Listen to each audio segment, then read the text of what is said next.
તો મિત્રો ગામડેથી બાજરો આવી ગયો હતો ને બાજરો હે ને મારા મમ્મીએ ગામડેથી મોકલાવેલો છે અને એ પણ સાફ સૂફ કરીને મોકલાવેલો છો કેમ કે માં ને બીજા પકડાના વાહ મારા મમ્મીને કેટલી મારી દયા આવે. મમ્મીએ કીધું તો કે હવે તું પાવડર ભેળવીને મોકલી દેજે. મને એમ થયું કે મમ્મી તે પાવડર ભેળવીને મોકલો હતો કેટલું સારું હતું, હું ખાલી ડાયરેક્ટ એને પેટીમાં જ ભરી લેત.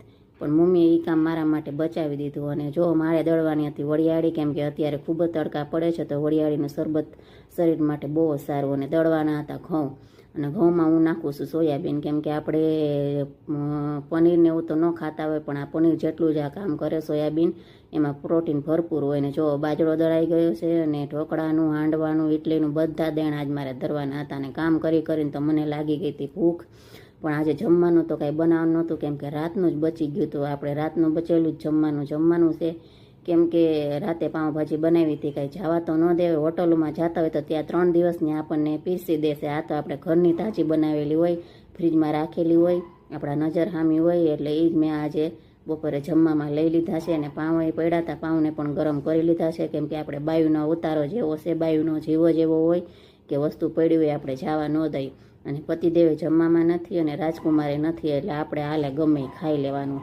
અને પાઉંભાજી ખાઈને તો મને કંઈક મીઠું ખાવાનું મન થયું, એટલે મેં ફ્રીજ ખોલીને જોયું તો તરબૂચ તો દેખાણું, પણ તરબૂચ તો સુધારવામાં વાર લાગે, એટલે લઈ લીધો શ્રીખંડનો ડબ્બો. અને જુઓ શ્રીખંડ પણ હવે આટલું જ બચ્યું છે. હવે મારે ઘરે બનાવવાનું શ્રીખંડ ચાલુ કરી દેવું છે, કેમ કે બહારથી તો બહુ મોંઘું આવે છે, પોસાતું નથી. એટલે હવે આપણે ઘરે શ્રીખંડ બનાવવાનું છે.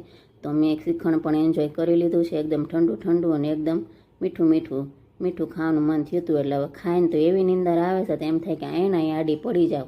પણ આમાં ઠોસરા પડ્યા છે, હવે એને તો મારે ઢેળવા જ જોઈએ. ઠોસરા ઢેળી લઉં ને એ પહેલાં તો મારે એક બીજું કામ કરવાનું હતું, ત્યાં સેટી ઊંચી કરવાની હતી. અરે સેટી ઊંચી કરવાનું કારણ એ હતું કે અત્યારે ઉનાળો ચાલી રહ્યો છે અને ગરમી પણ ખૂબ જ પડી રહી છે.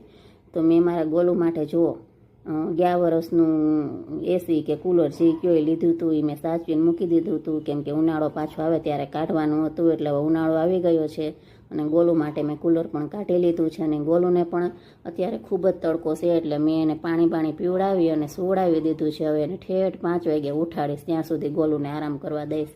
અને હવે ગોલું આરામ કરે ને ત્યાં સુધીમાં તમે મારી ચેનલને લાઇક, શેર અને સબસ્ક્રાઈબ કરી દેજો. અને પછી વાસણ ઢેળીને હવે મારે ગેસની સાફ સફાઈ કરવાની હતી. તો તમને મારો વિડીયો કેવો લાગે ને મને કમેન્ટમાં જણાવજો. અને તો મળીએ નેક્સ્ટ વિડીયોમાં. જય દ્વારકાધીશ. Like, share, subscribe.